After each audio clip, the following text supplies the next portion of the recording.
当初另外无用伫咧算钱，甲钱得要去红包落个内底。现场300个人拢准备赶来甲大红包发予彰化市民。因为收济钱啊，算钱的机器可以算甲小毒气，1000块的现金，互民众的目睭看甲金金。6000有啊吼。哦，谢谢。小林说25年，彰化市公所拢会伫咧过年前发敬老礼金，户口若是伫咧彰化市超过6年，70岁以上的阿公阿嬷，拢会当领到6000块的大红包。市公所预计发1亿5900万。讲有的老岁啊，咱讲公所比市社较友好。啊，他讲包6000咩？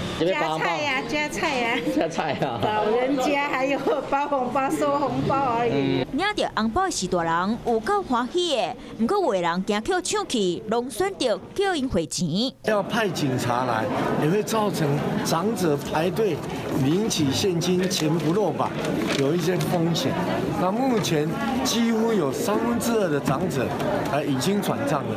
有一位2/3的集会人拢用汇款的方式来领红包。虽然即马景气真歹，不过彰化市长强调，招商的生意做甲真顺时，发礼金的财政预算要够用，卖太人事费用，希望阿公阿嬷拢会当欢喜过年。